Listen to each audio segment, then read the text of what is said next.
prophétie qui avait été donnée parlant de l'Assemblée de la France, disant que cette Assemblée a beaucoup reçu.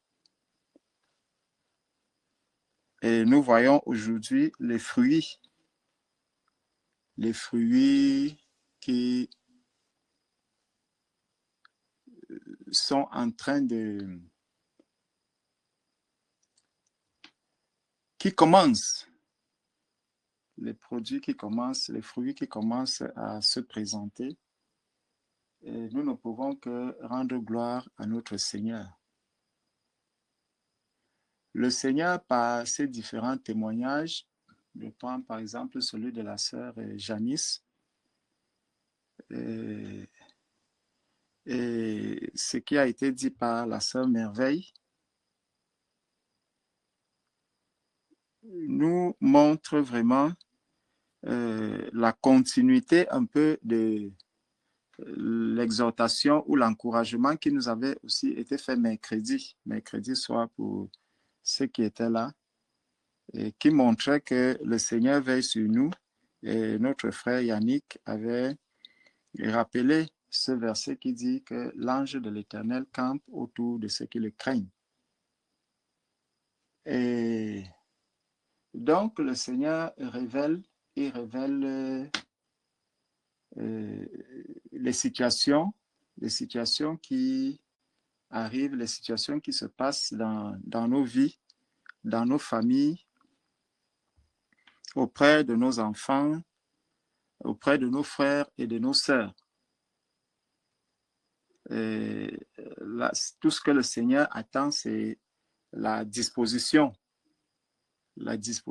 des cœurs, l'état dans lequel chacun de nous se trouve. Et le Seigneur fait grâce à qui il veut faire grâce.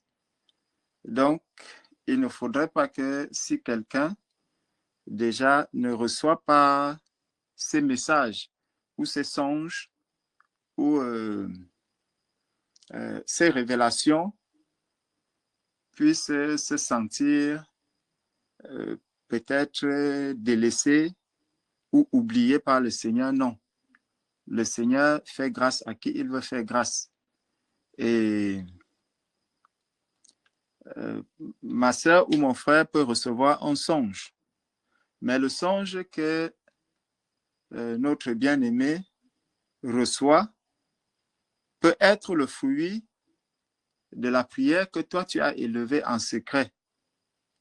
Parce que tu as demandé au Seigneur de révéler les choses qui arrivent peut-être dans la vie de ton frère, dans la vie de ta sœur. Et par cette prière, le Seigneur apporte une réponse. Donc, ça doit toujours être un sujet de joie pour glorifier le Seigneur encore davantage pour ce qu'il accomplit et ce qu'il fait, pour tous ces témoignages qui arrivent.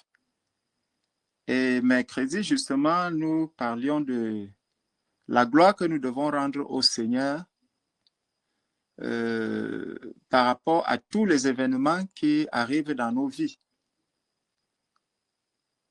Certains qui prennent la route, qui font la route tous les jours, nous savons que à chaque instant, la route est un endroit où tu vas croiser soit un accident, soit un véhicule qui est en panne, soit des choses inimaginables que tu peux croiser sur la route.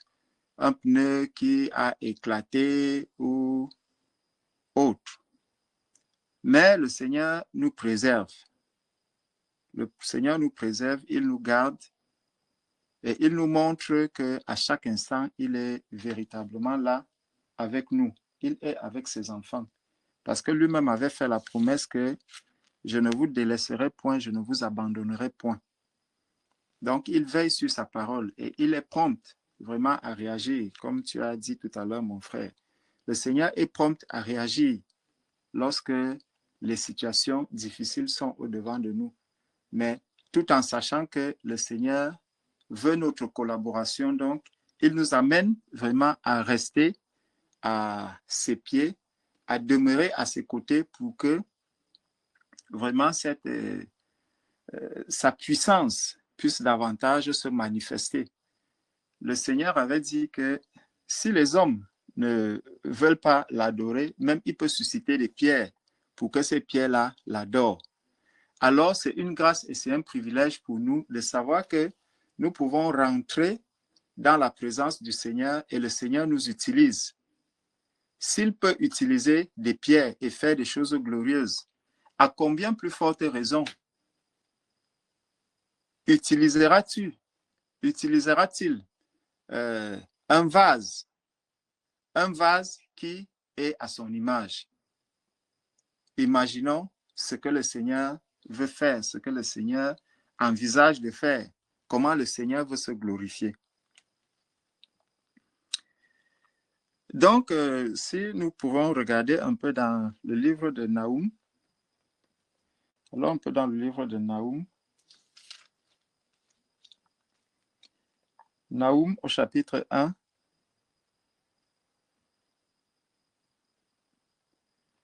est-ce que quelqu'un peut nous lire le verset 7, s'il vous plaît?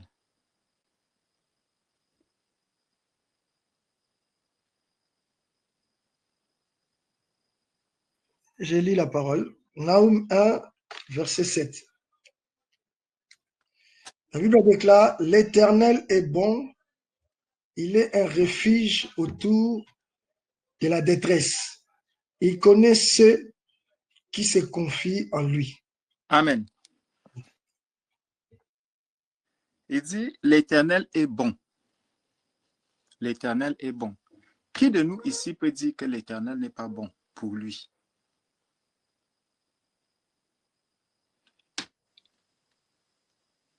Et, mes bien-aimés, la bonté du Seigneur, en fait, elle se manifeste à toute la création.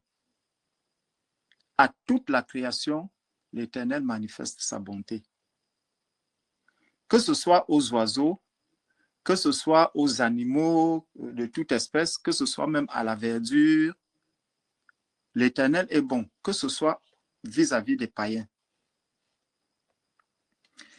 Je me rappelle, dans un enseignement, notre frère avait dit quelque chose. Il disait que le Seigneur est tellement bon qu'il ne résout pas les problèmes de tous les êtres humains. Le Seigneur est tellement bon qu'il ne résout pas les problèmes des êtres humains, de tous les êtres humains. Et dans le développement, j'étais vraiment, à entendre cela, j'étais d'abord un peu étonné de savoir que comment quelqu'un prie, il demande quelque chose au Seigneur et le Seigneur ne répond pas à sa prière. Et comment on peut trouver que le Seigneur est bon? Et dans le développement, justement, il avait pris un exemple. Il dit, bon, il y a des métiers sur la terre. Par exemple, le métier du médecin. Le médecin est là pour faire quoi? Il est là pour guérir. Donc, si tous les hommes sont en bonne santé, les médecins seront au chômage.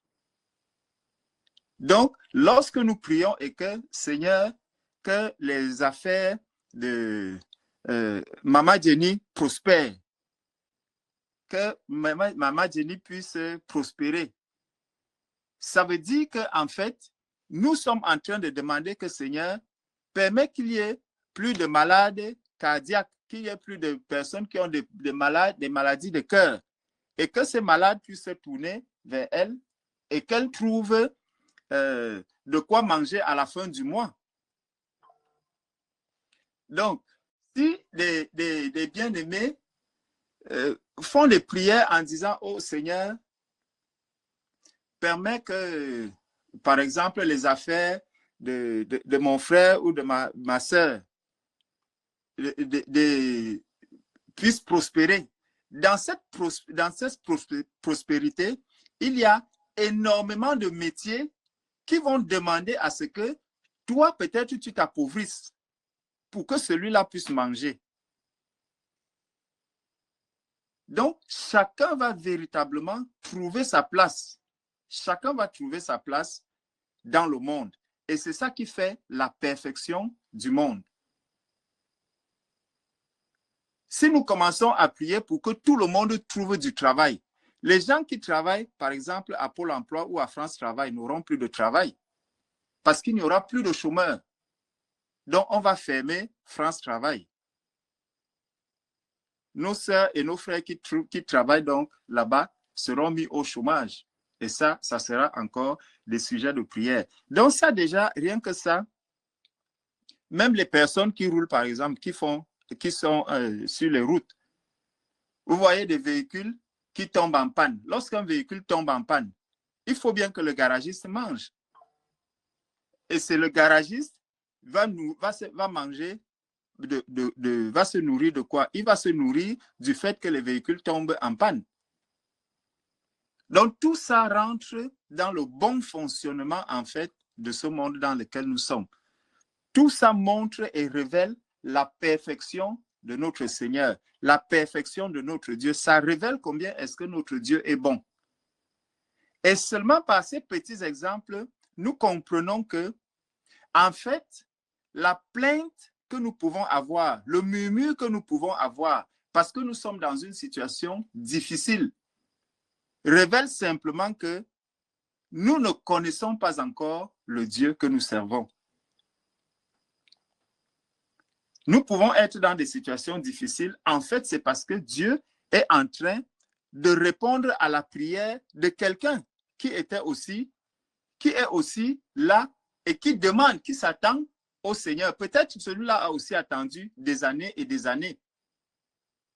Il a attendu des années et des années, criant que Seigneur, aide-moi pour que je puisse m'en sortir, pour que je puisse vivre.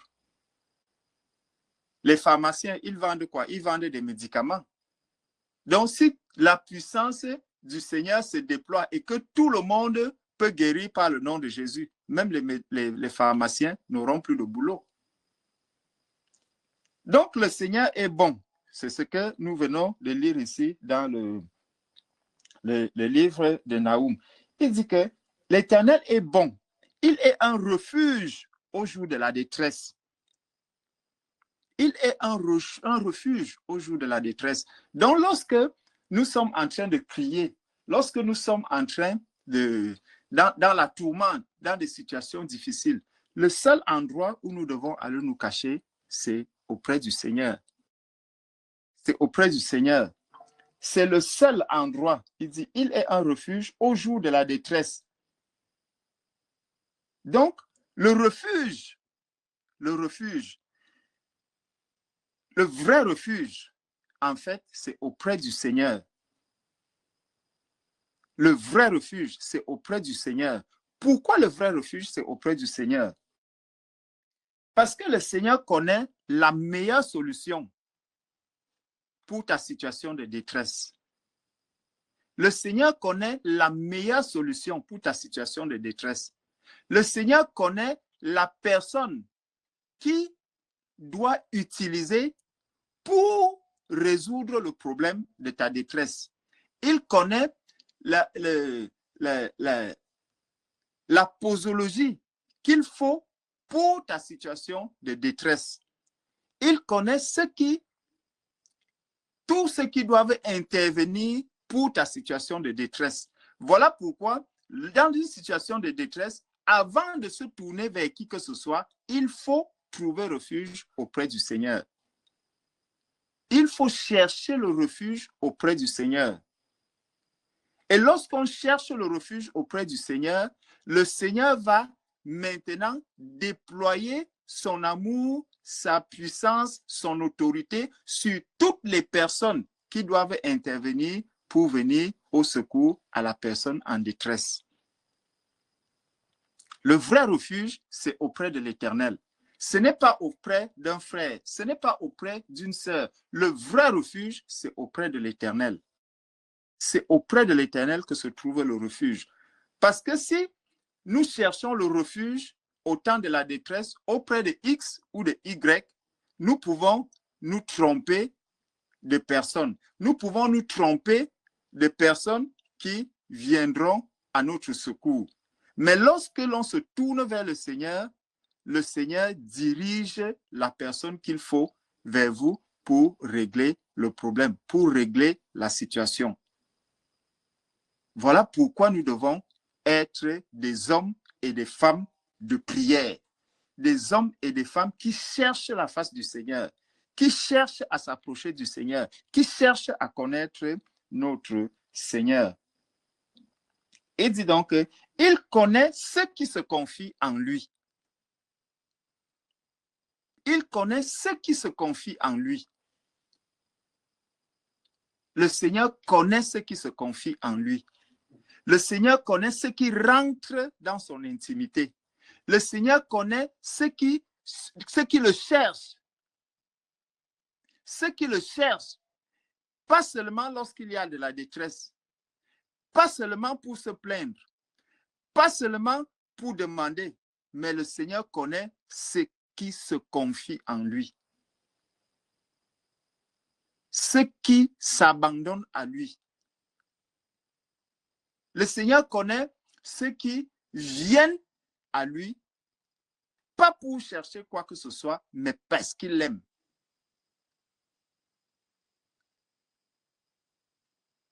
Parce qu'il y a se confier au Seigneur et se confier au Seigneur.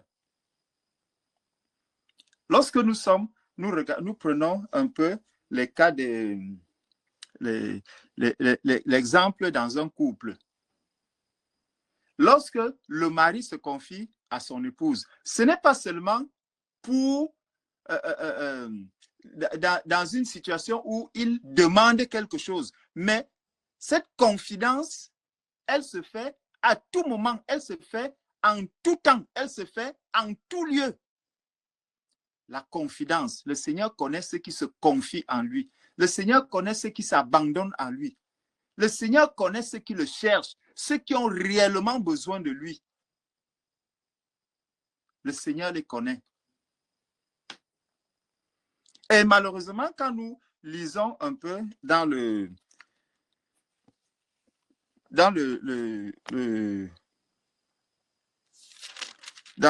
livre, regardons, allons un peu dans le livre d'Apocalypse. Allons dans le livre d'Apocalypse. Apocalypse. Dans les lettres aux 7 églises. Nous allons prendre les lettres aux 7 églises.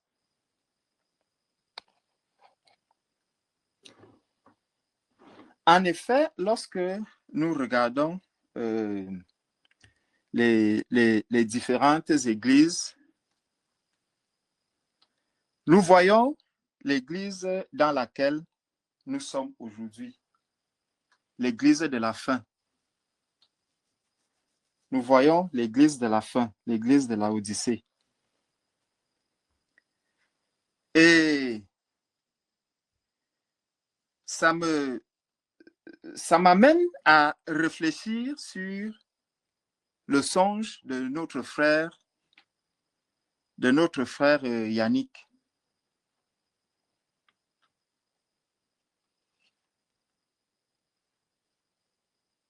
Dans ce songe, nous voyons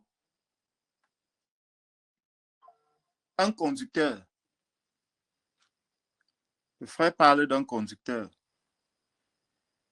Et ce conducteur, en fait, se retrouve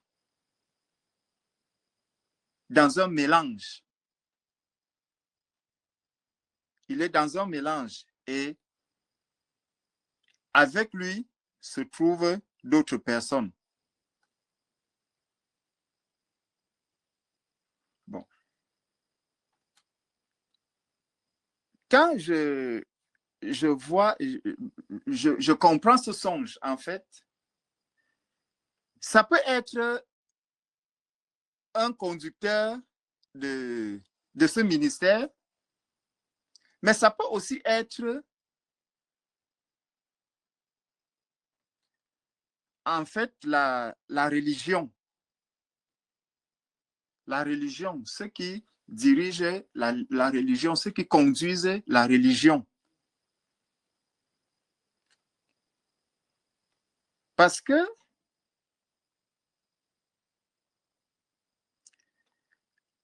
plus nous avançons,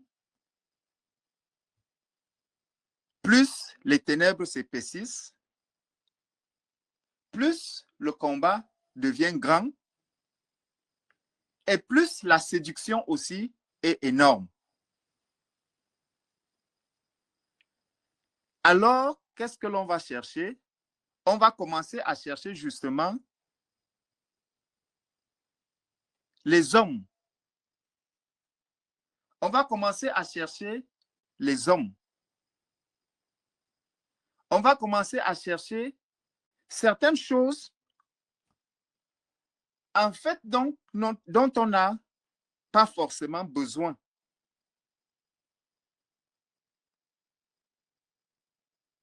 Mais tout simplement parce que le cœur doit se révéler. Le cœur doit se révéler. Le cœur des conducteurs doit se révéler. Le cœur des servantes doit se révéler. Mon cœur doit se révéler. Ton cœur, mon frère, ma sœur, va se révéler. Et l'assurance que nous avons, c'est que le Seigneur va révéler ses cœurs, il va révéler l'état de chaque cœur pour purifier son Église. L'Église de la fin va être purifiée. L'Église qui doit être enlevée va être purifiée. C'est une certitude. C'est une certitude. L'Église de la fin va être purifiée. Quand nous regardons donc dans Apocalypse, prenons Apocalypse chapitre 3. Est-ce que quelqu'un peut nous lire à partir du verset 14, s'il vous plaît?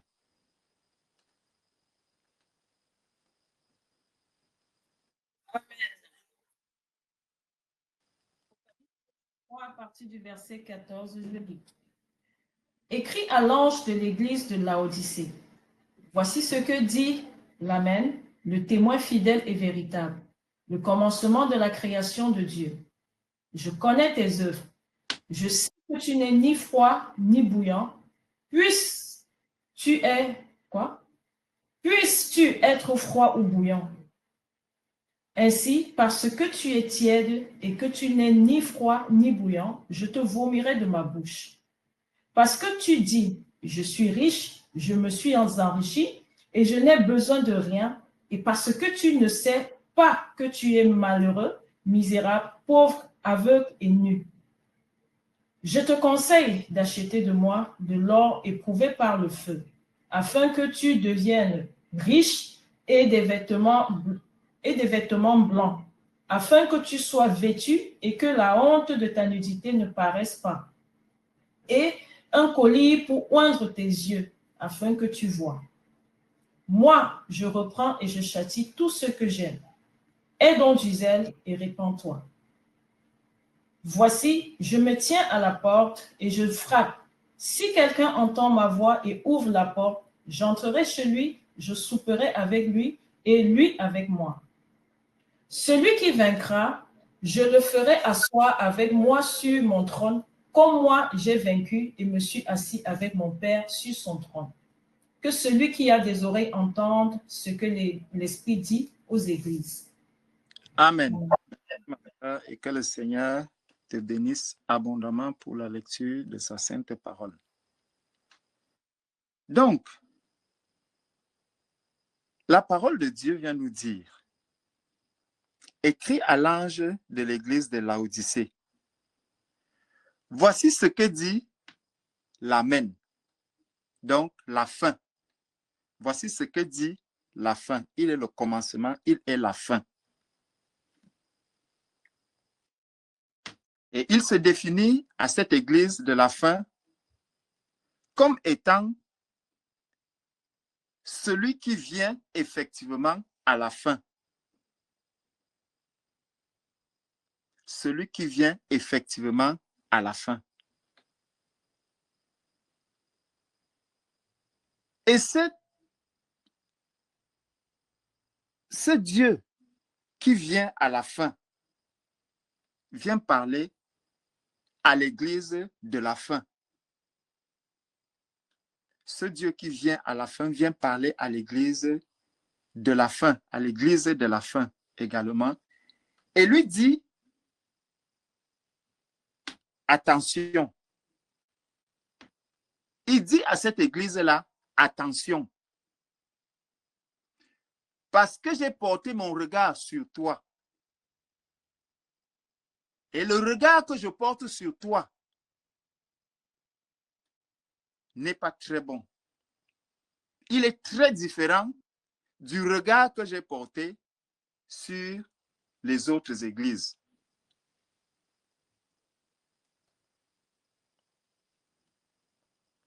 Mais quel est donc ce regard que le Seigneur, le constat que le Seigneur fait?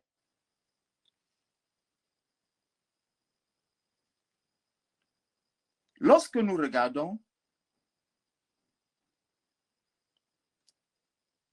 les choses que le Seigneur révèle au travers de ce passage, de ce message qu'il nous adresse, il dit que cette église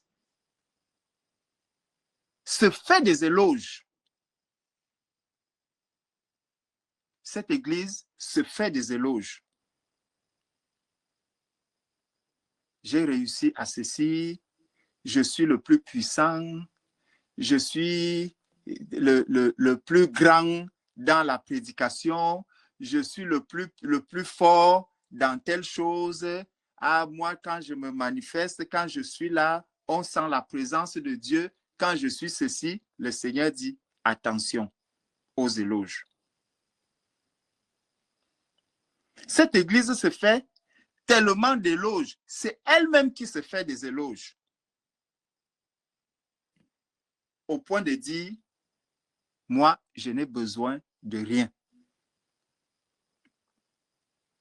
Donc, elle se fait tellement des éloges qu'elle se croit pouvoir être indépendante.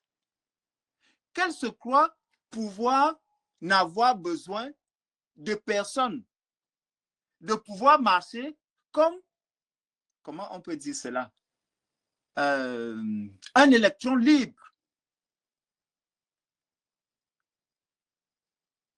Je n'ai besoin de rien.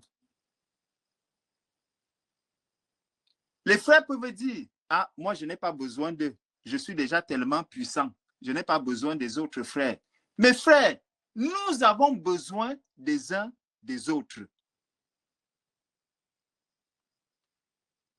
J'ai besoin de vous, mes frères.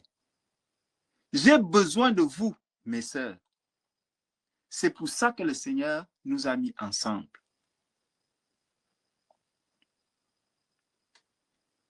Et plus le temps avance, plus ce besoin et cette nécessité d'être ensemble s'impose. Vous ne pouvez pas imaginer, mes bien-aimés, lorsque quelqu'un, un conducteur, est assis, il prend la parole, comme mon frère William est là aujourd'hui.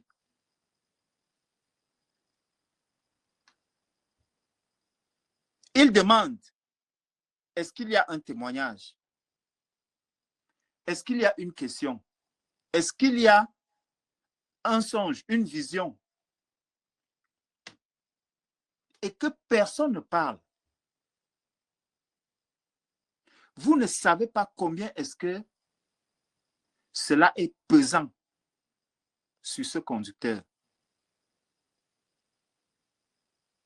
Vous ne savez pas quel est le poids qu'il porte en ce moment-là. Mes bien-aimés, le travail que nous accomplissons est un travail spirituel.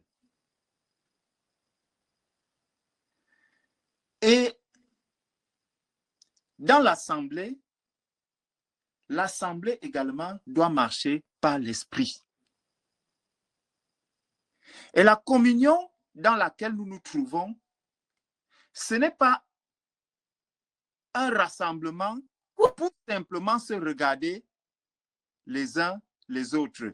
J'attends que mon frère William apporte quelque chose. Non, là où je vais, si je vais attendre que mon frère X ou mon frère Y apporte quelque chose. Non. Lorsque je viens à la communion fraternelle, j'ai quelque chose à apporter. Je ne viens pas simplement pour regarder, pour observer. Parce que quand tu regardes bien la posture que l'un et l'autre adoptent, l'autre va dire, comme il y a notre frère avait dit un jour que il était là en train de prêcher et il dit, je vois dans ton cœur que la seule chose que toi, qui a dans ton cœur, c'est que, fini de bavarder ce que tu bavardes là, tu viens prier pour moi. Donc lui, il est venu dans l'assemblée. Son seul but, c'est que même si tu passes 8 heures, fini, moi je peux même dormir, mais avant de partir, il faut simplement que toi tu pries pour moi. C'est tout ce qui vient, c'est tout ce qui m'intéresse. Mais bien aimé, ce n'est pas de bonnes postures. Allons dans la communion fraternelle avec notre âme, avec la joie, avec le désir de bénir aussi mon frère, de bénir ma sœur par un chant, par un cantique, par un témoignage, par ce que Dieu et le Seigneur a fait sur toi. N'allons pas seulement dans la communion fraternelle avec le désir de je vais aller régler mon problème. Non, je vais dans la communion fraternelle avec le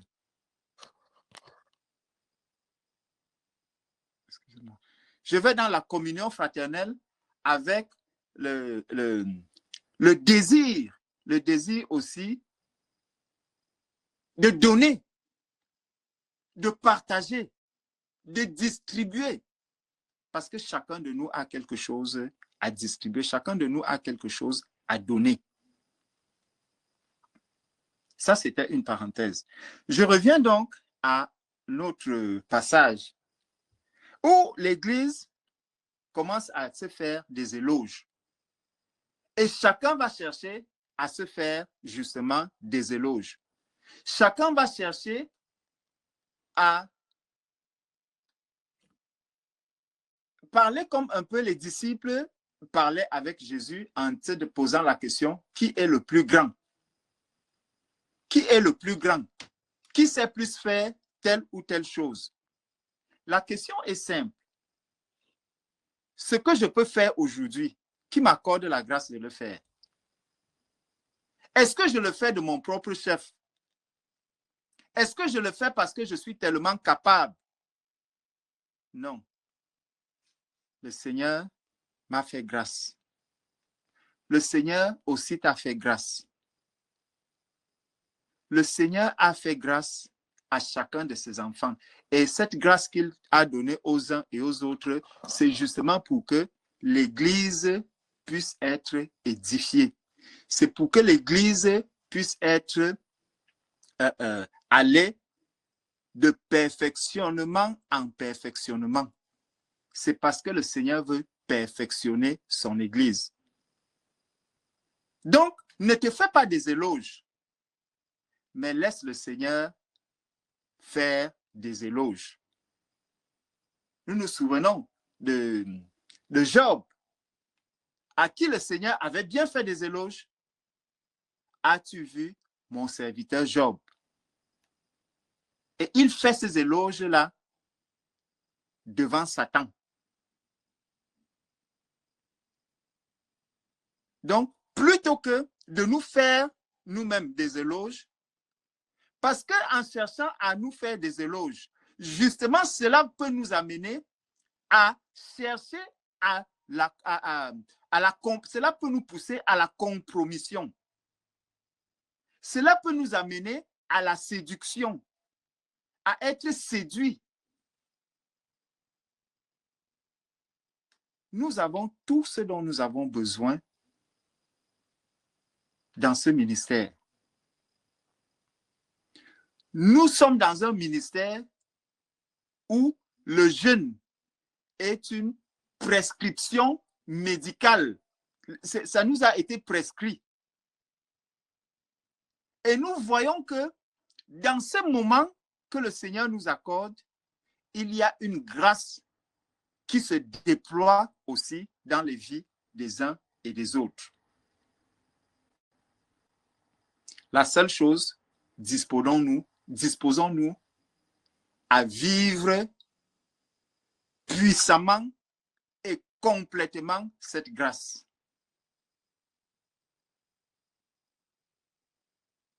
Et elle ne va pas se déployer comme tu veux, mais elle va se déployer comme celui qui t'a accordé cette grâce-là veut.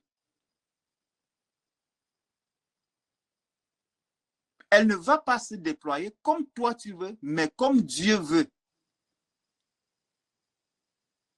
Et selon la disposition du cœur de tout un chacun. Donc, cette église de la fin a donc des particularités. Elle a des particularités. Elle dit qu'elle n'a besoin de rien. Donc, c'est une église un peu qui se suffit. C'est une église un peu qui dit qu'elle se suffit. Chacun va croire que non, moi je me suffis. Je peux me passer des autres. Je suis capable moi-même de me conduire. Je suis capable de faire tout seul. Je n'ai pas besoin de X, je n'ai pas besoin de Y. Non, ma vie, tout ce que moi je sais, c'est que quand je rentre dans mon intimité, je bombarde. Quand je vais sortir de là, ça sera des révélations, ça sera ceci, ça sera cela. Non. N'ayons pas une trop haute opinion de nous-mêmes. N'ayons pas une trop haute opinion de nous-mêmes. Mais laissons-nous mouler, former par celui-là qui nous a appelés à cette tâche. Par celui-là qui nous a confié cette tâche. Autant les frères doivent se laisser mouler, autant aussi les sœurs doivent se laisser également mouler, afin que la parole de Dieu s'imprègne en nous et que nous commençons à la vivre complètement, que nous commençons à vivre la parole de Dieu dans son entièreté.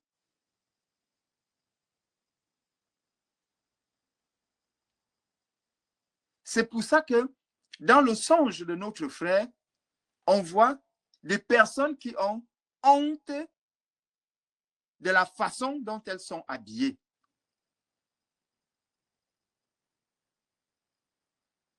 Et ce n'est pas seulement le phénomène du songe. On peut rentrer dans la réalité et voir qu'effectivement, pendant que l'on parle du vêtement de la femme, des personnes vont encore avoir cette double vie. Dans l'assemblée, elle va se dire, non, je ne peux pas porter le pantalon. Mais quand elle doit sortir pour aller peut-être faire les courses, tu vas la rencontrer dans un supermarché en pantalon, un pantalon bien serré.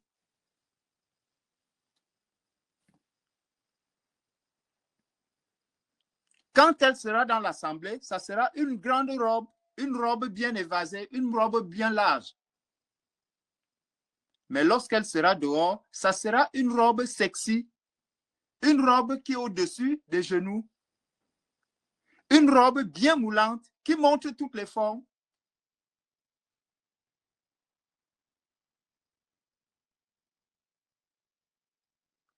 Que le Seigneur nous vienne en aide. Et c'est dans cette église que chacun s'apprécie.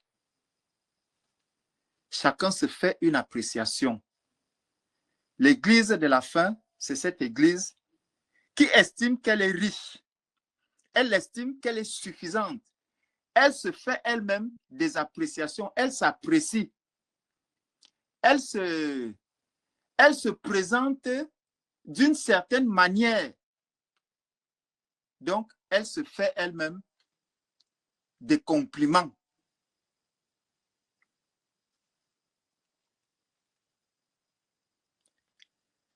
Bien-aimés, nous devons être vrais avec notre Seigneur. Le Seigneur est celui qui transforme. Le Seigneur est celui qui transforme. Et il transforme l'être humain selon sa volonté. Il ne transforme pas tous les hommes au même moment, ni de la même manière. Le Seigneur peut me transformer très rapidement. Avec d'autres personnes, ça va prendre du temps. Du temps. Du temps. Et ça doit susciter en nous la patience. Ça doit susciter en nous de la patience. Parce que les différents exemples que nous avons pris tout à l'heure, comment je vais me comporter si je croise, par exemple, ma sœur dans un supermarché que j'ai l'habitude de voir avec une longue robe ou ceci? Comment je vais me comporter lorsque je vais la rencontrer dans un supermarché, peut-être avec un pantalon serré? Est-ce que je vais la considérer comme ma sœur ou est-ce que je vais simplement commencer à dire, ah, mais qu'est-ce que tu fais ici? Mais comment tu es habillé comme ça? Mais pourquoi ceci? Pourquoi cela? Quelle est l'attitude que je vais adopter? Cette attitude va également révéler l'état du cœur que j'ai.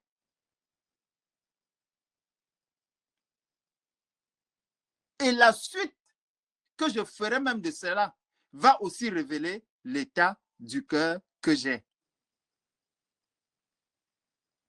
Je nous prends ces deux situations. Donc, je croise ma sœur dans un tel état. Est-ce que je vais continuer à lui accorder la même considération que je lui accorde souvent lorsqu'elle a sa robe, ou simplement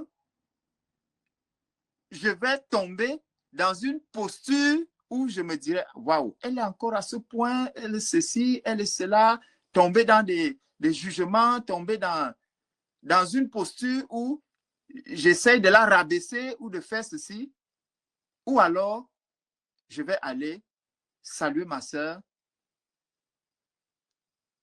et lui dire, ah, ma sœur, que Dieu te bénisse. Est-ce que tu es encore en train de faire des courses? Alors je t'accompagne, je t'aide à faire les courses. Est-ce que pouvoir lui manifester l'amour et prier pour ta sœur? Prier pour ta sœur. Et prier que le Seigneur me donne la possibilité de pouvoir encore exhorter ma sœur, de pouvoir encore l'encourager. Parce qu'elle est encore faible dans tel ou tel domaine. Ou est-ce que je vais sortir de là et dès que je me sépare de ma sœur, je prends le téléphone. Ah, maman Julie, est-ce que tu peux imaginer? Tu peux imaginer ce que j'ai vu aujourd'hui?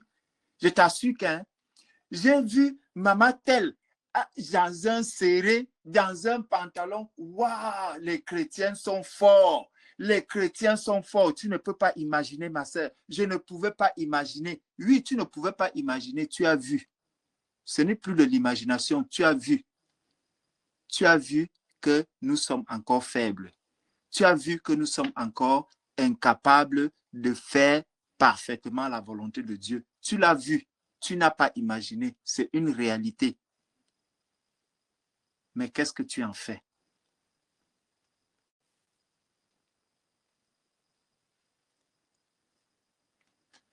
Donc, revenons dans notre passage où cette église de Laodicée dit justement que elle est riche. Donc, il y a de la suffisance. Elle se suffit. Elle dit, je me suis enrichie et je n'ai besoin de rien. Je n'ai besoin de rien. Donc, elle se fait des appréciations. Elle contemple tout ce qu'elle a. Elle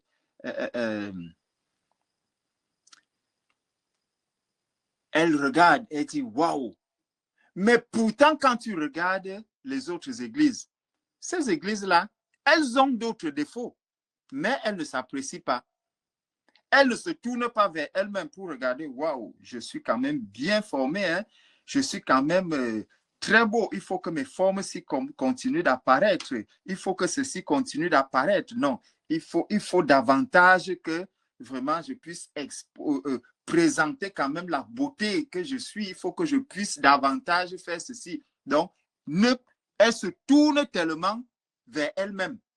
Elle se regarde elle-même. Elle présente quoi? Elle présente son ego, le moi. Le moi. Chaque fois que l'on va faire quelque chose, moi je. Ça, c'est l'église finale. Moi, je suis riche. Moi, je suis comme ça. Moi, on ne me parle pas comme ça. Moi je veux qu'on fasse comme ça. Même la femme qui est mariée, elle va dire, non, moi, je décide que, moi, je fais que.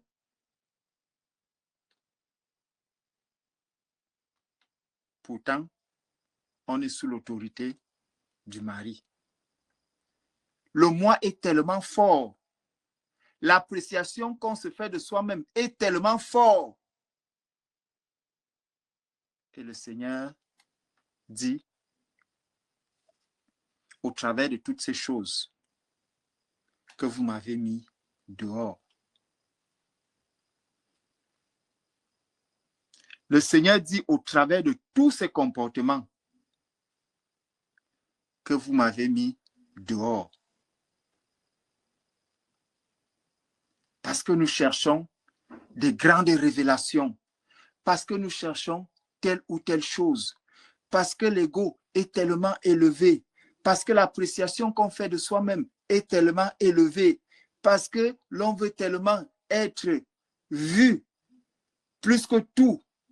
On veut montrer sa richesse, on veut paraître, on veut. Le Seigneur dit au travers de toutes ces choses, vous m'avez mis dehors. Nous croyons encore que le Seigneur est là, que le Seigneur est en train d'agir. Pourtant, le Seigneur dit, vous m'avez mis dehors. J'ai été mis dehors.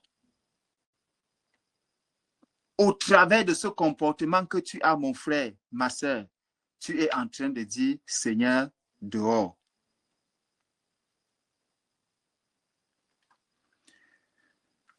Alors, on peut voir dans Ézéchiel. Allons voir dans Ézéchiel au chapitre 8.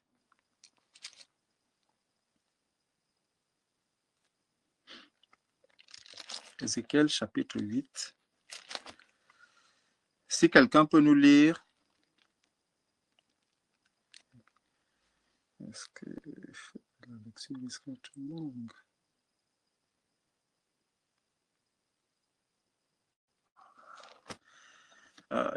Ézéchiel chapitre 8. Je ne voudrais pas que la lecture soit aussi longue que ça. Le chapitre, mon frère. Chapitre 8, je suis en train de regarder si, pour réduire un peu la lecture, pour que la lecture ne soit pas trop longue. Ça va faire du bien à l'âme, mon frère. Hein? Ça va faire du bien à l'âme. Que Dieu te bénisse. Que Dieu te bénisse, ma soeur. Que Dieu te bénisse.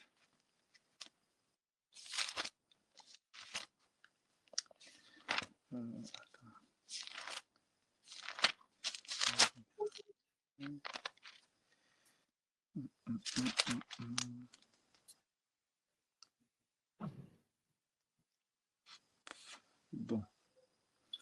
Lis-nous donc, pour que l'on comprenne bien, lis-nous le verset 8, pardon, le chapitre 8, donc à partir du verset 1. Ça va être long, vraiment, excusez-moi, jusqu'au verset 13. Amen. Amen. La 6e année, le 5e jour du 6e mois, comme j'étais assis dans ma maison et que les anciens de Juda étaient assis devant moi, la main du Seigneur de l'Éternel tomba sur moi. Je regardais et voici, c'était une figure ayant l'aspect d'un homme. Depuis ses reins en bas, c'était du feu et depuis ses reins en haut, c'était quelque chose d'éclatant, comme de l'airain poli. Il étendit une forme de main et me saisit par les cheveux de la tête. L'Esprit m'enleva entre la terre et le ciel et me transporta dans des visions divines à Jérusalem, à l'entrée de la porte intérieure du côté du septentrion, où était l'idole de la jalousie qui excite la jalousie de l'Éternel. Et voici, la gloire du Dieu d'Israël était là, telle que je l'avais vue en vision dans la vallée. Il me dit, fils de l'homme, lève les yeux du côté du septentrion. Je levai les yeux du côté du septentrion, et voici cette idole de la jalousie était au septentrion de la porte de l'autel et à l'entrée. Et il me dit, fils de l'homme, vois-tu ce qu'ils font, les grandes abominations que commet ici la maison d'Israël pour que je m'éloigne de mon sanctuaire, mais tu verras encore d'autres grandes abominations. Alors il me conduisit à l'entrée du parvis.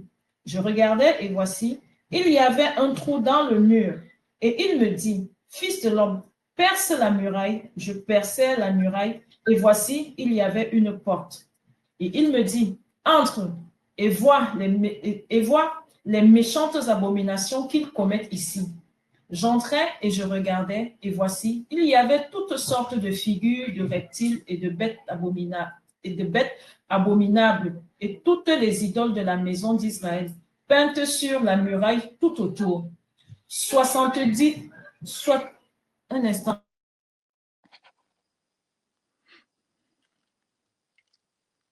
Merci.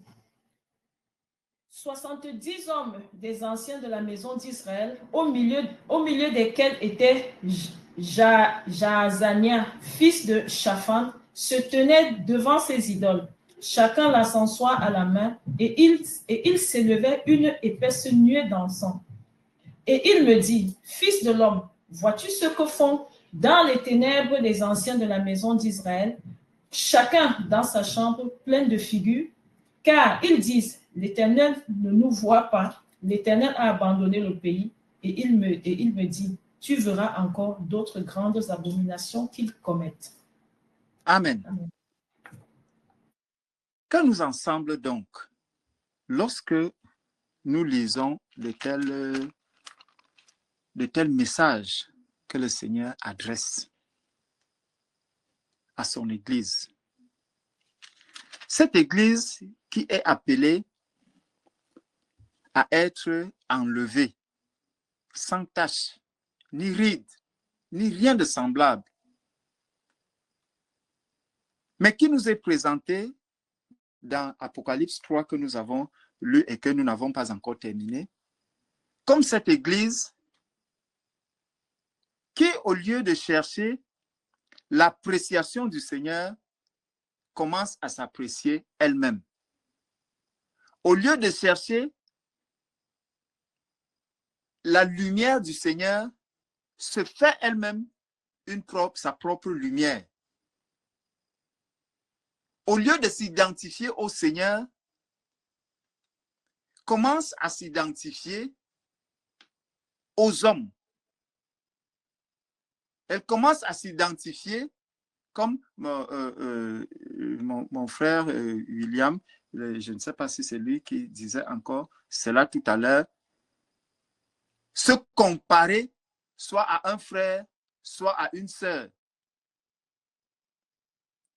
Le niveau de perfectionnement que nous avons à atteindre, c'est celui de notre Seigneur Jésus-Christ. Et c'est lui qui va faire cette œuvre. Ce n'est pas moi-même. Et c'est le frère qui a encore dit tout à l'heure que lorsque nous nous assemblons, ce n'est pas pour nous empirer, mais c'est pour devenir meilleurs. Il nous a fait ce rappel. Et nous voyons donc ici le peuple qui est là. Le peuple qui adore le Seigneur dans un temple. Mais à l'intérieur de ce temple, qu'est-ce qu'on trouve? À l'intérieur du temple, qu'est-ce qu'on trouve? L'idole de la jalousie. On veut exciter la jalousie de notre Seigneur. D'autres choses ont pris place dans le cœur. D'autres choses ont pris. Et le Seigneur pointe du doigt ces choses. Et le Seigneur, il nous dit qu'ils le font, mais ils pensent que je ne vois pas. Et on va se cacher. On dit non, le Seigneur ne voit pas. Tout ce qui est dans le cœur, le Seigneur le voit. Et le Seigneur finira par le révéler.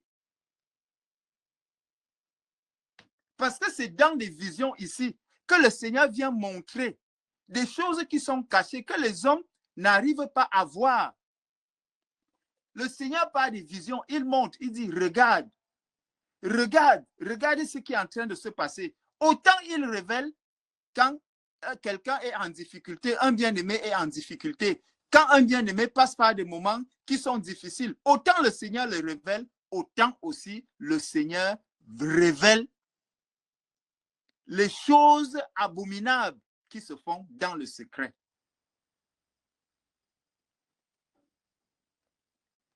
Le Seigneur dit, mais tu verras encore d'autres grandes abominations. Tu verras encore d'autres grandes abominations. Père, révèle-nous l'état de cœur de mes frères. Révèle-nous l'état de cœur de mes sœurs. Révèle-nous l'état de cœur, Père, des conducteurs. Père, révèle-nous cela. Révèle-nous cela, ô Père. Le Seigneur dit que l'église de la fin, c'est cette église qui connaîtra l'enlèvement. Et c'est une église qui va être enlevée sans tache ni ride, ni rien de semblable. Père, révèle l'état des cœurs. Révèle l'état des cœurs, Seigneur Saint-Esprit. Révèle l'état des cœurs. Révèle-nous, ô Seigneur, mets en lumière les choses qui sont cachées. Mets en lumière, Père, ces choses qui sont cachées dans les cœurs, que les cœurs se révèlent, pour que le nettoyage se fasse, pour que la purification de l'Église se fasse, pour que la purification de l'Assemblée de France se fasse.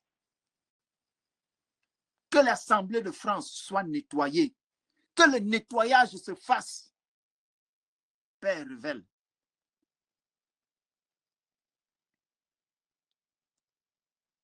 Il me dit, fils de l'homme, lève les yeux du côté du septentrion. Je levai les yeux du côté du septentrion. Et voici cette idole de la jalousie était au septentrion de la porte de l'autel à l'entrée.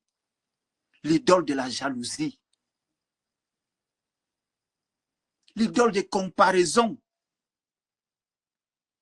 L'idole de moi, je suis au-dessus d'eux. L'idole de l'ego. Père, révèle l'état du cœur. Révèle l'état de nos cœurs, Père. Révèle l'état de nos cœurs. Alors, il me conduisit à l'entrée du parvis. Je regardais et voici, il y avait un trou dans le mur. Et il me dit, fils de l'homme, perce la muraille. Je perçais la muraille et voici, il y avait une porte. Et il me dit, entre et vois les méchantes abominations qu'ils commettent ici. Les méchantes abominations, les méchantes actions qu'ils s'accomplissent. Les méchantes médisances qui s'accomplissent.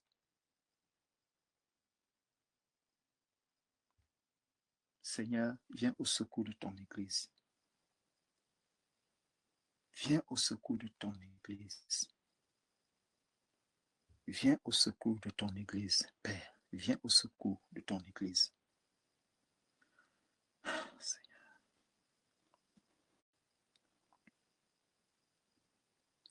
Entre et vois les méchantes abominations qu'ils commettent ici. J'entrais et je regardais et voici, il y avait toutes sortes de figures de reptiles. Toutes sortes de figures de reptiles. Toutes sortes. Il y a toutes sortes de choses dans les cœurs. Toutes sortes de choses dans les cœurs. Toutes sortes de choses dans les cœurs. Toutes sortes de choses dans les cœurs. Toutes sortes de choses dans les cœurs. La haine est dans le cœur. Le murmure est dans le cœur. La jalousie est dans le cœur. Les animosités sont dans le cœur. Les querelles sont dans le cœur. La haute opinion de soi-même est dans le cœur. Tout est dans le cœur. Tout.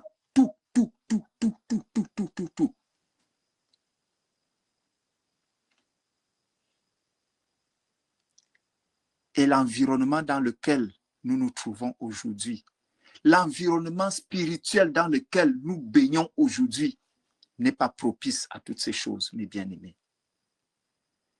L'environnement dans lequel nous nous trouvons aujourd'hui nous appelle à nous rabaisser. Il nous appelle à diminuer. Il nous appelle non pas à paraître, mais à disparaître et à nous fondre dans la puissance du Saint-Esprit, à nous fondre dans la volonté du Père. C'est le temps que nous avons en ce moment. C'est dans cet environnement que nous nous trouvons aujourd'hui.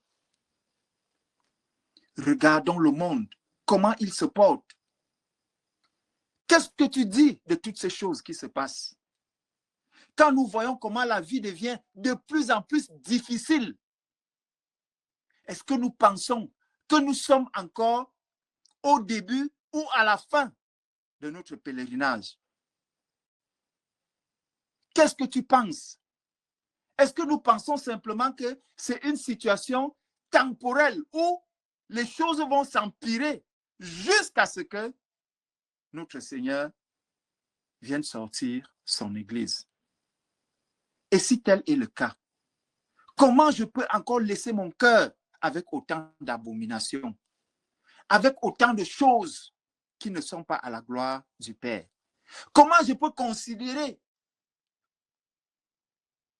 encore ma propre personne autant, comment je peux donner autant de considération encore à ma propre personne?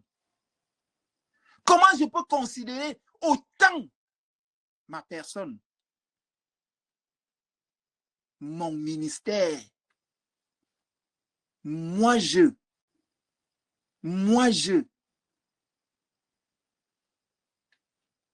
Est-ce que le temps dans lequel nous sommes est propice à toutes ces choses?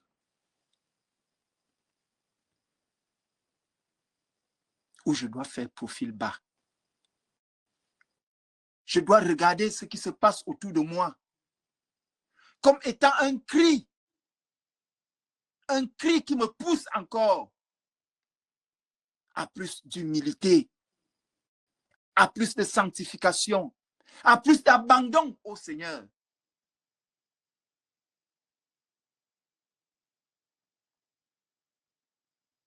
Au lieu de me relancer dans les querelles vaines, des querelles inutiles, des soucis qui n'ont pas de sens. Le Seigneur appelle cela des abominations pour le temps de la fin. Ce n'est pas l'heure, ce n'est pas le moment de faire ces choses. Ce n'est pas le moment d'agir ainsi. Mon frère, ma soeur, ce n'est pas le moment. Comme on dit, l'heure est grave. Le déploiement du Saint-Esprit aujourd'hui doit nous alerter. Il doit nous montrer que le Seigneur a pris une autre tournure. Le ciel a pris une autre tournure. Le ciel a pris une autre tournure. Ne reste pas en arrière.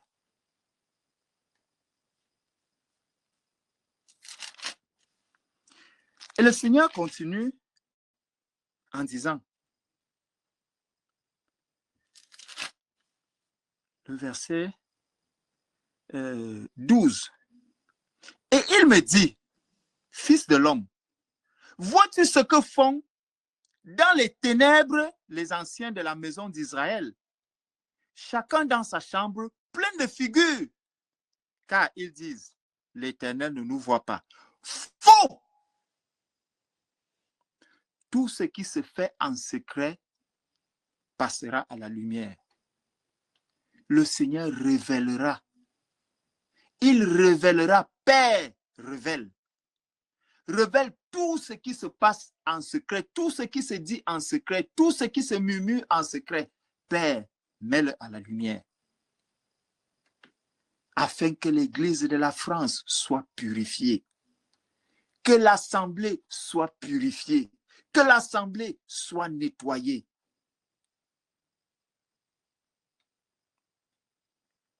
Cela nous fera beaucoup de bien.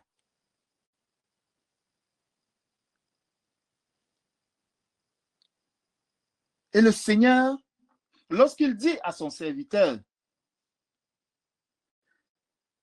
fils de l'homme, vois-tu ce que font dans les ténèbres les anciens de la maison d'Israël, chacun dans sa chambre, plein de figures, car ils disent, l'Éternel ne nous voit pas.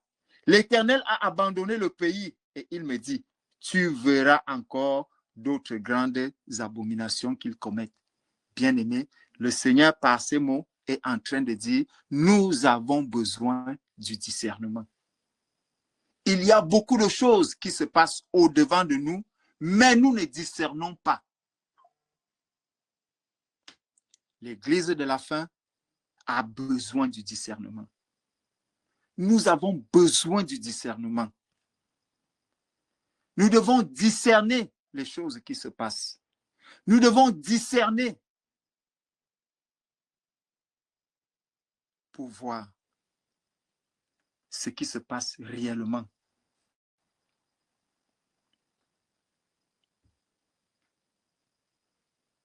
Le Seigneur nous appelle à marcher. Il nous appelle à avancer. Il nous appelle à progresser. Le Seigneur veut une église sans tache, ni ride, ni rien de semblable. Non pas une église qui porte en elle la semence du monde. Non pas une église qui porte en elle les séquelles de notre ancienne vie. Non pas une église qui a en elle les germes de la destruction. Alors que le Seigneur a dit que rien ne pourra détruire son église. Il ne permettra pas. Les portes du séjour des morts ne prévaudront point sur cette église.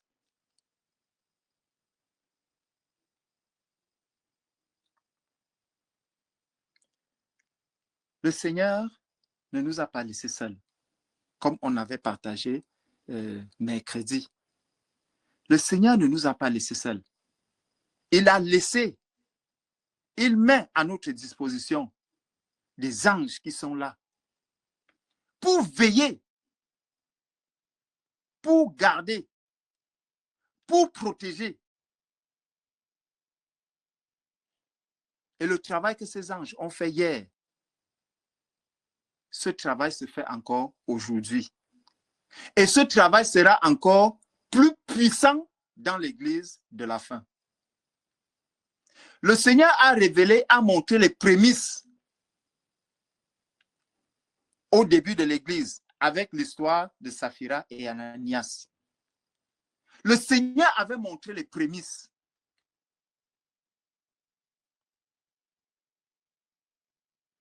Ah Seigneur.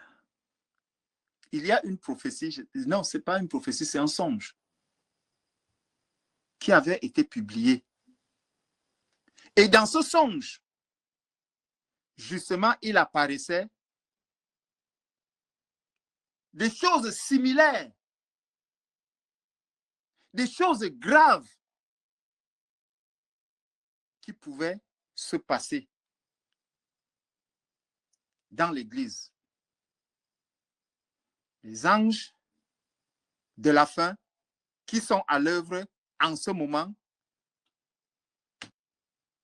ne sont pas là pour blaguer. Parce qu'ils savent que le combat est puissant. Ils savent que le combat est rude, que le match est difficile. Et le Seigneur a besoin des soldats qui sont forts, des soldats qui sont bien préparés, des soldats qui sont bien mûrs, des soldats qui sont bien matures.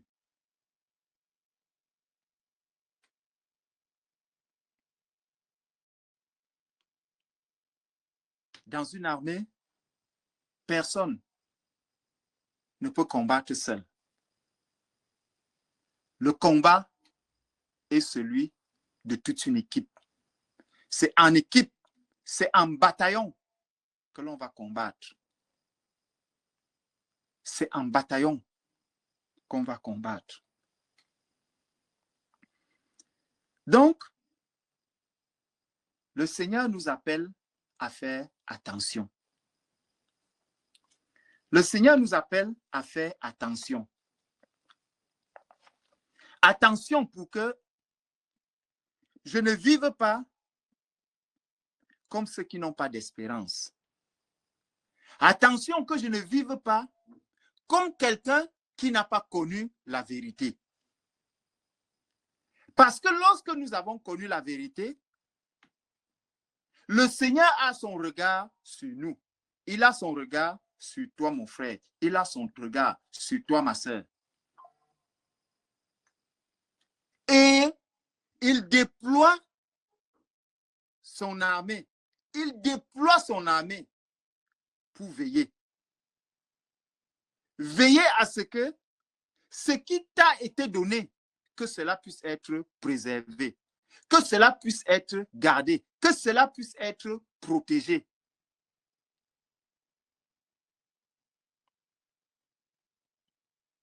La vie de désordre, le Seigneur n'en veut pas.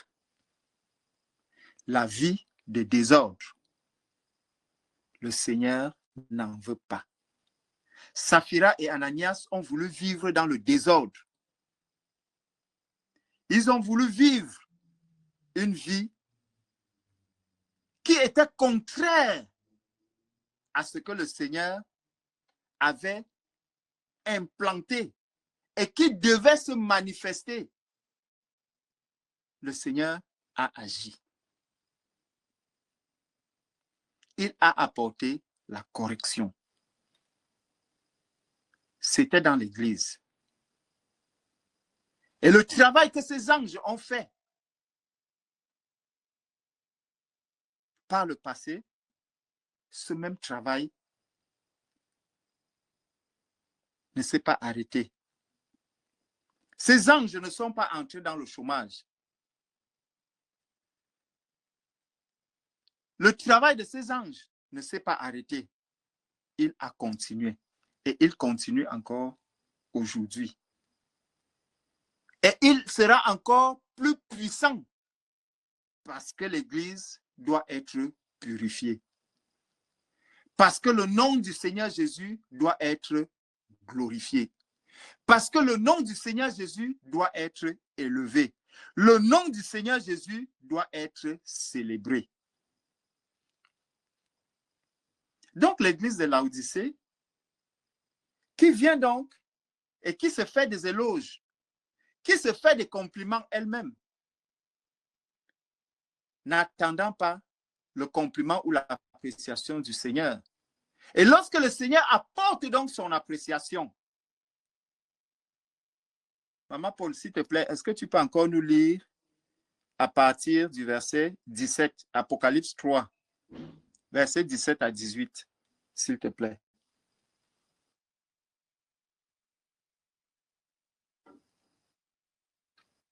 Apocalypse 3, verset 17 à combien? À 18? À 18. Amen. Parce que tu dis, je suis riche, je me suis enrichi et je n'ai besoin de rien. Et parce que tu ne sais pas que tu es malheureux, misérable, pauvre, aveugle et nu. Je te conseille d'acheter de moi de l'or éprouvé par le feu, afin que tu deviennes riche, et des vêtements blancs afin que tu sois vêtu et que la honte de ta nudité ne paraisse pas, et un collier pour oindre tes yeux afin que tu vois. Amen. Donc, le Seigneur est en train de dire, en un mot simple, que l'Église de la fin se comporte comme des païens. Le Seigneur dit, voilà l'appréciation que le Seigneur apporte maintenant à l'Église. Tu es misérable, tu es pauvre, tu es aveugle et nu. Vous êtes comme des païens. Maman Paul, lis-nous Éphésiens chapitre 4, s'il te plaît. Éphésiens chapitre 4.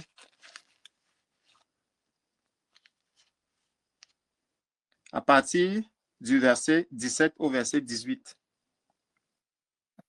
Éphésiens chapitre 4, verset 17 à 18, je lis. Voici donc ce que je dis et ce que je déclare dans le Seigneur. C'est que vous ne deviez plus marcher comme les païens qui marchent selon la vanité de leurs pensées. Ils ont l'intelligence obscurcie, ils sont étrangers à la vie de Dieu à cause de l'ignorance qui est en eux, à cause de l'endurcissement de leur cœur. Oui, continue, ma soeur, s'il te plaît. Au verset 19. Amen. Ayant perdu tout sentiment, ils se sont livrés à la dissolution pour commettre toute espèce d'impureté jointe à la cupidité.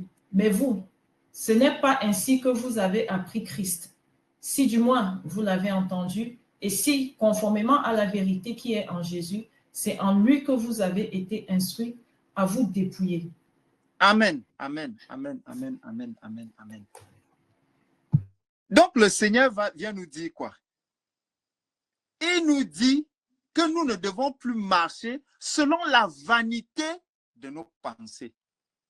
La vanité de nos pensées. Ça veut dire nos pensées sont vaines. Les pensées humaines, ces pensées-là sont vaines. L'église de la Odyssée, elle dit qu'elle est riche, elle est ceci, elle cherche encore davantage à s'enrichir, elle cherche encore vraiment à se faire voir, elle cherche encore ci, elle cherche encore ça, elle cherche encore ci.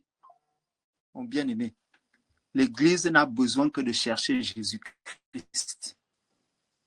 Cherche cette communion avec le Seigneur Jésus. Cherche, tout à l'heure, nous avons lu dans Naoum, que le Seigneur cherche ceux qui vont se confier en lui. Il les connaît.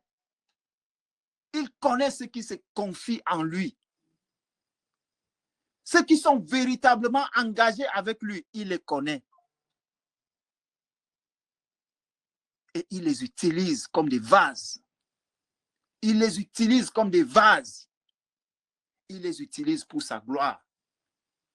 Le Seigneur dit donc que nous ne devons plus marcher selon la vanité de nos pensées. Selon la vanité de nos pensées. Comment le Seigneur peut dire que mes pensées sont vaines? Comment le Seigneur peut dire que les pensées d'une personne sont vaines? Pourtant, je regarde autour de moi. Je vois mes collègues qui n'ont pas le Seigneur. Je vois la vie qu'ils mènent. Peut-être je les trouve même bien dans leur état.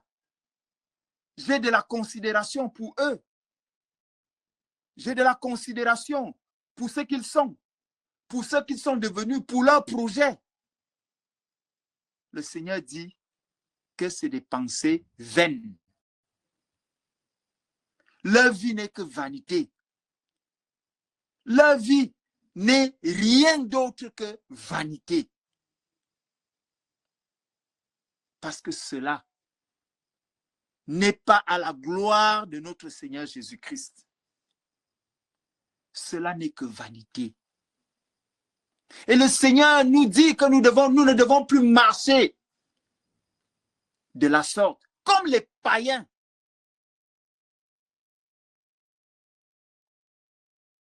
Le Seigneur dit, mon frère, ma sœur, ne marche plus comme un païen.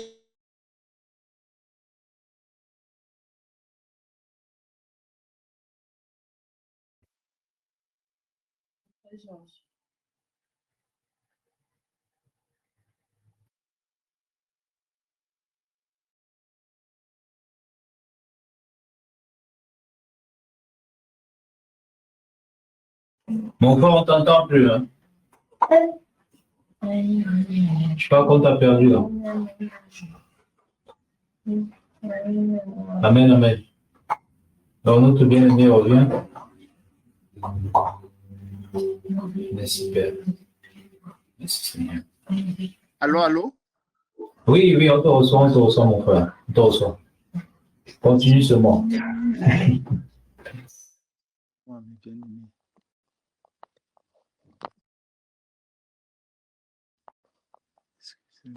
Excusez-moi. Que le Seigneur vous bénisse. Le Seigneur nous alerte et il nous avertit. Il nous dit, mes enfants, vous ne devez pas marcher comme les païens. Les païens, nous les connaissons. Les païens, ils sont nombreux. Ils sont tout autour de nous. Tu n'as même pas besoin d'aller loin. Mets-toi devant ta porte. Regarde juste à l'extérieur. Tu vas les voir. Dans ton lieu de travail, ils sont là. Partout, ils sont là. Regarde comment ils se comportent. Regarde comment ils vivent. Regarde comment ils marchent. Regarde leurs projets. Dès que tu vois tout ce qui se passe autour de toi, le Seigneur t'alerte, il t'avertit. Il te dit, ça c'est la marche des païens. Disciple du Seigneur, tu ne dois pas marcher comme cela. Nous ne devons pas marcher comme cela. Nous ne devons pas les envier. Nous ne devons pas. Nous ne devons pas les envier. Nous ne devons pas convoiter ce qu'ils ont. Peu importe les difficultés par lesquelles nous passons, nous ne devons pas les convoiter. Nous ne devons pas les imiter. C'est eux qui doivent nous imiter. C'est eux qui doivent se tourner vers nous. Nous devons être les modèles pour eux. Ce n'est pas eux qui sont des modèles pour nous. Dans un couple où il y a 2 enfants de Dieu, nous devons être des couples modèles pour ceux-là qui ne connaissent pas le Seigneur. Nous devons être des couples modèles. Nous devons être même des enfants modèles partout où nous sommes. Le Seigneur dit, vous ne devez plus marcher comme les païens qui marchent selon la vanité de leurs pensées. Nous ne devons plus marcher comme eux. Nous ne devons plus vivre comme les païens. Notre vie doit être différente. Même dans la pauvreté, ta pauvreté doit être différente de celle de quelqu'un qui ne connaît pas le Seigneur. Ta souffrance doit être différente de celle de celui qui ne connaît pas le Seigneur. Même ta maladie est différente de celle de celui qui n'a pas le Seigneur. Le Seigneur dit, nous ne devons plus marcher selon la vanité de leurs pensées. Regardons un peu quand quelqu'un qui n'a pas le Seigneur, quand un païen se plaint Regardons quand un païen se plaint. À quelle porte il n'est pas prêt à aller frapper? Lorsqu'il se plaint, comment est-ce qu'il va se plaindre? Si tu regardes la façon dont les païens se plaignent, regarde aussi au miroir de la parole. Comment est-ce qu'un enfant de Dieu doit se plaindre? Vers qui est-ce qu'il doit se tourner? À qui est-ce qu'il doit se tourner pour chercher le secours? De qui viendra mon secours?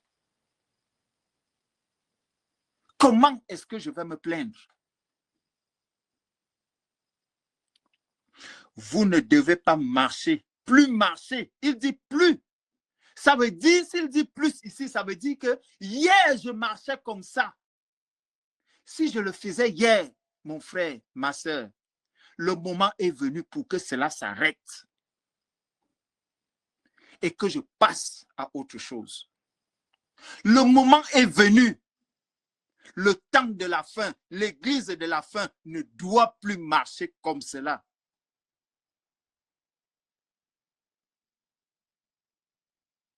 Lorsque tu marchais ainsi, hier, tu t'appréciais toi-même. Tu appréciais la façon que tu te plaignais. Tu appréciais la façon que tu te lamentais. Tu appréciais la façon même que tu pleurais. Le Seigneur dit, si c'est à la façon des païens, tu as fait fausse route. Tu ne dois plus le faire.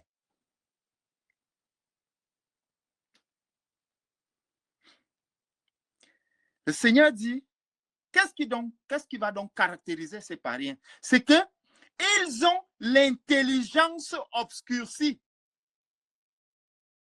Ils ont l'intelligence obscurcie.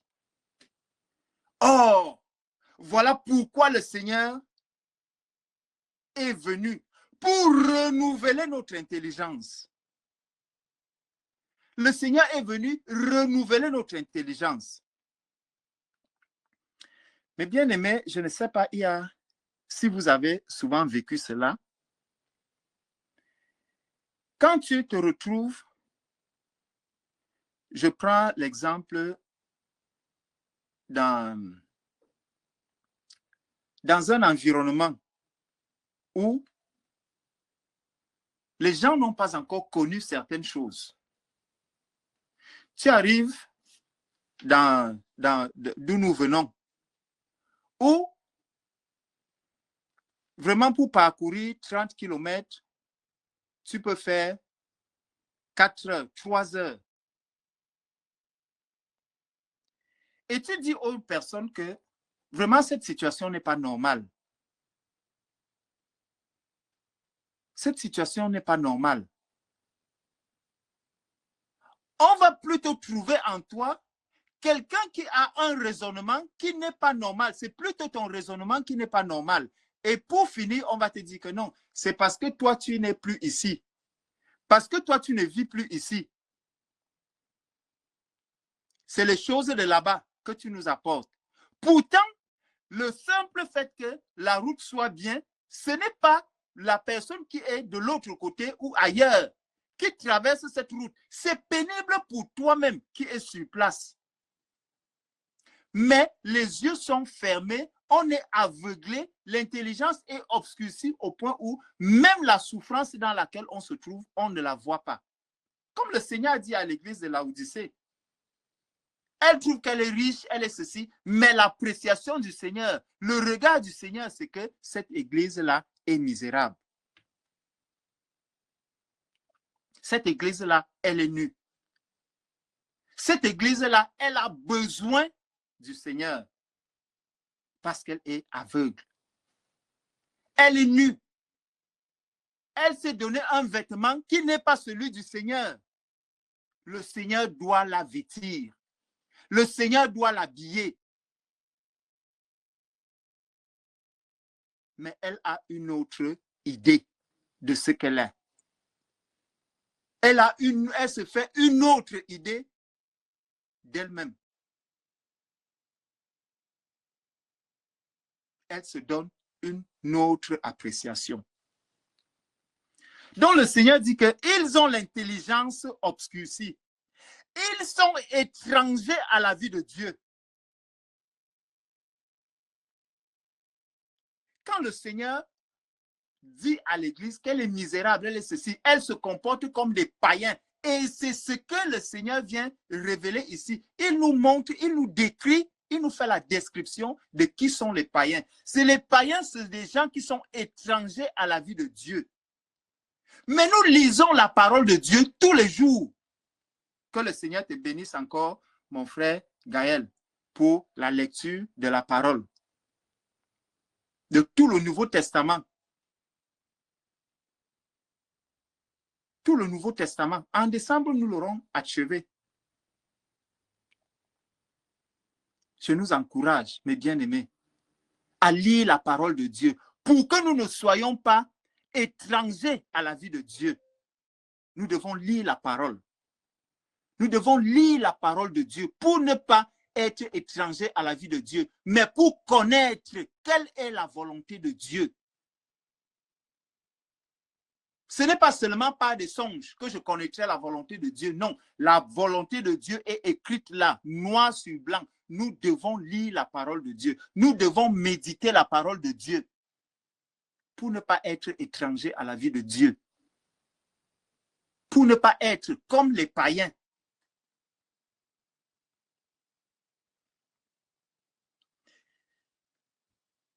Ils sont étrangers à la vie de Dieu à cause de l'ignorance qui est en eux, à cause de l'endurcissement de leur cœur. Père, que nos cœurs ne s'endurcissent pas. Seigneur, sors-nous de l'ignorance. Père, ouvre nos yeux spirituels. Donne-nous le discernement. Afin que je voie, ô Seigneur, les ténèbres qu'il y a encore en moi. L'obscurité qui est encore en moi. Ayant perdu tout sentiment. Ayant perdu tout sentiment. Imaginons encore, regarde un peu ta propre vie. Regarde un peu, examine, scrute un peu ta marche. Scrutons, bien-aimés, scrutons un peu notre marche. Le Seigneur nous dit que les païens ont perdu tout sentiment. Tout sentiment. Je vais dire à mes frères, je vous aime. De bouche. Mais je vois mon frère, ma soeur en train de souffrir. Je le laisse dans cette souffrance. Je l'abandonne dans cette souffrance. Je vois mon frère ou ma soeur qui crie parce qu'il n'a pas de quoi manger. Je finis de prier avec lui. Quand je quitte la prière, j'entre dans un magasin, je remplis les caddies. Je viens remplir mon magasin. Quel est le sentiment qui t'anime, mon frère?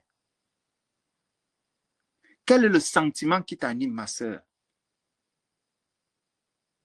J'entends comment mon frère et ma soeur ou ma soeur crient. Je dis, ah, que Dieu te fortifie. Je n'essaye même pas de lever la tête pour réfléchir. Comment je peux faire, Seigneur, pour aider mon frère? Comment je peux faire, Seigneur, pour aider ma soeur? La seule chose, je réfléchis pour mes enfants. Je réfléchis comment mes enfants vont aller à l'école. Je réfléchis comment mes enfants vont faire demain. Je réfléchis comment je peux faire pour que mes enfants prospèrent davantage. Quel est le sentiment qui t'anime, mon frère? Quel est le sentiment qui t'anime, ma soeur? Et même quand j'aurais vu tout cela, qu'est-ce que je vais commencer à dire de mon frère aussi qui se comporte ainsi? Ah, celui-là, il est méchant. Ah, celui-là, il est comme ça. Ah, celui-là, il manque d'amour. Toi aussi, tu as un problème. Parce que, ayant vu les faiblesses de mon frère, quel est le sentiment qui a envahi mon cœur?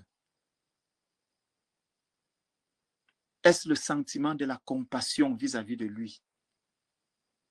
Parce que quand je vois mon frère ou ma soeur se comporter d'une certaine manière, le Seigneur me rappelle que celui-là est ignorant. Le Seigneur me dit que celui-là est ignorant. Il se comporte comme quelqu'un qui est étranger à la vie de Dieu.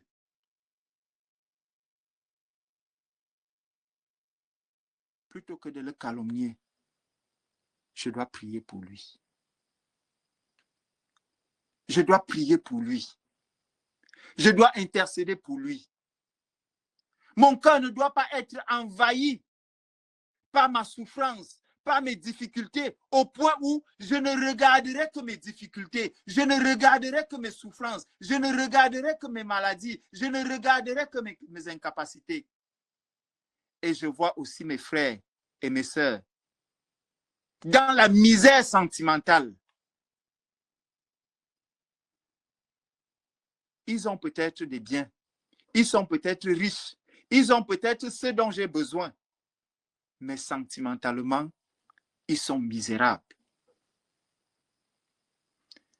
Ils sont étrangers à la vie de Dieu. Le Seigneur dit que ce n'est pas ainsi que nous devons nous comporter.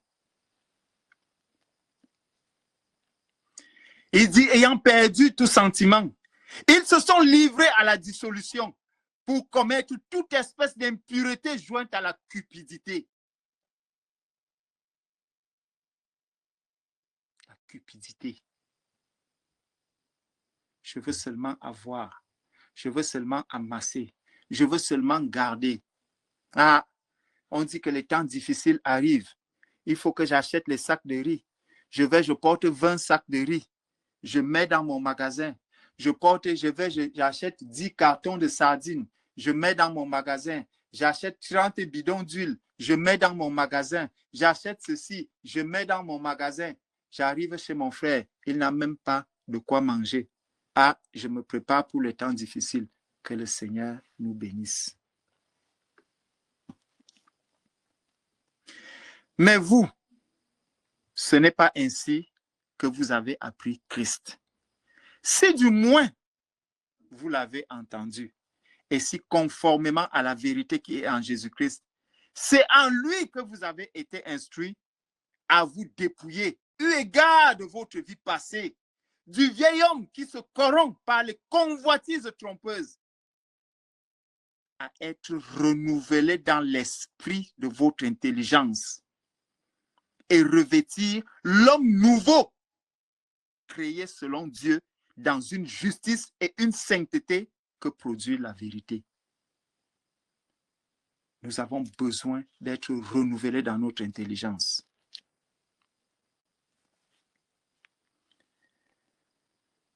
Donc le Seigneur nous a dit, dans Apocalypse, il nous a dit que nous l'avons mis dehors.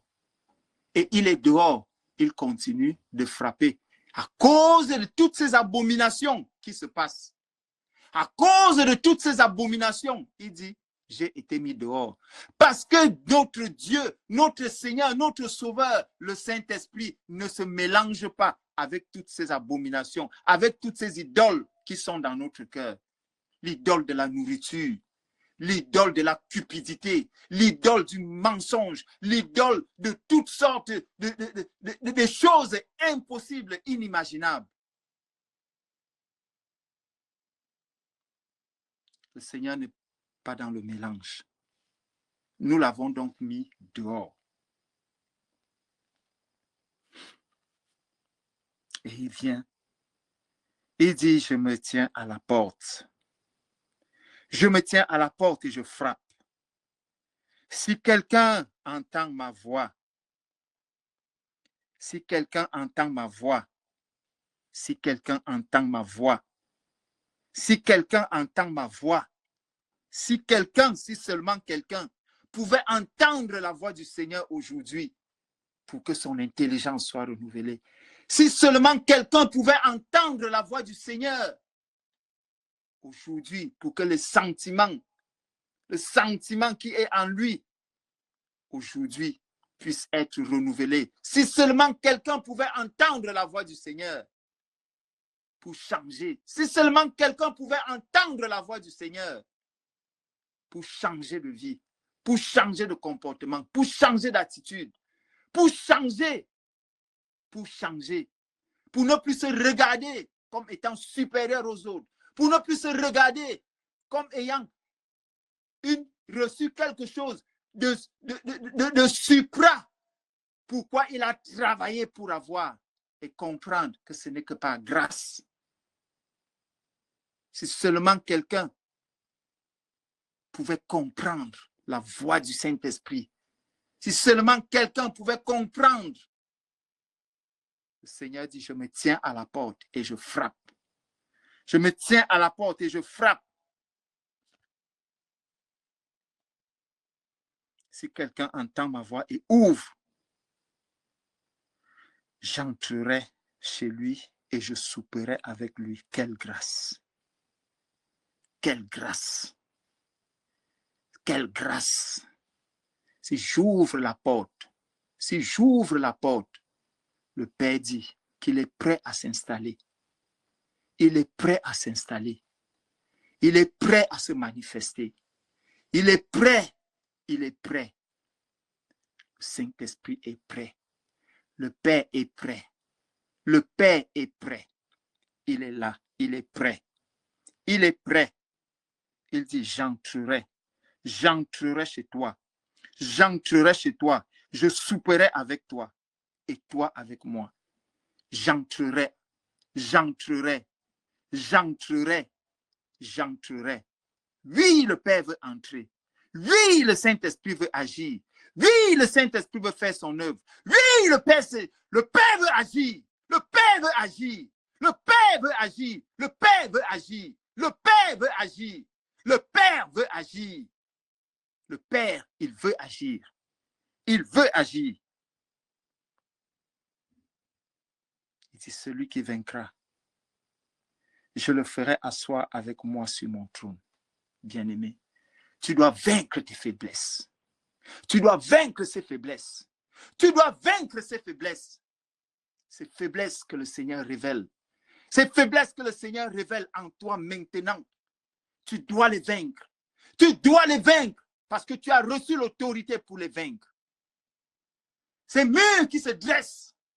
Ces murs qui se dressent pour t'affaiblir. Tu dois les vaincre. Tu dois les vaincre, mon frère. Tu dois les vaincre, ma soeur. Cette obscurité qui veut t'envahir, tu peux la vaincre. Tu peux la vaincre. Parce que tu as reçu cette autorité. Parce que le Seigneur est avec toi. Tu peux vaincre. Tu peux vaincre. Tu peux vaincre.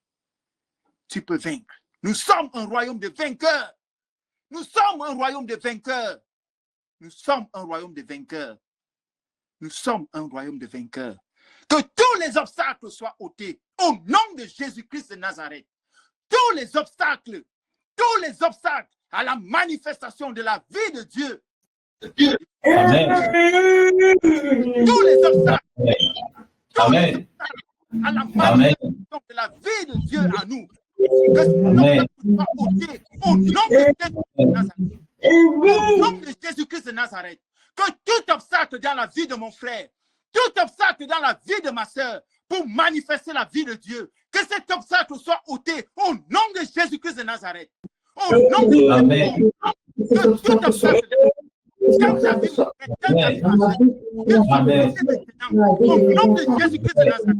Au nom de Jésus-Christ de Nazareth, que tout obstacle tombe maintenant, que tout mur reste devant toi, que ce mur tombe maintenant, au nom de Jésus-Christ de Nazareth, que le cœur soit disposé à vivre la vie de Jésus, à vivre et à manifester la vie de Christ, la vie de Christ, la vie de Christ, la vie de Christ.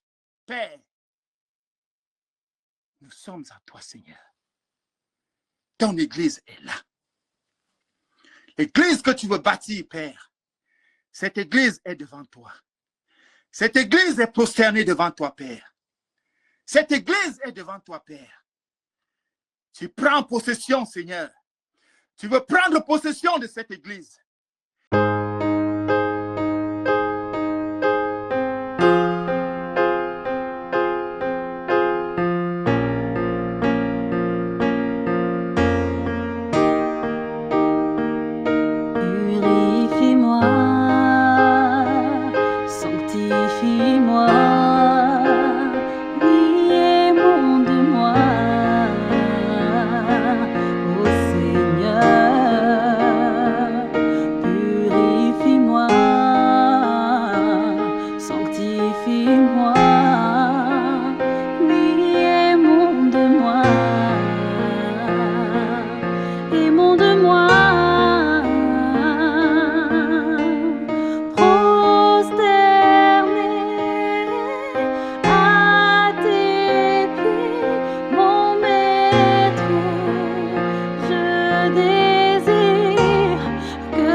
Que je sois semblable à toi, Seigneur.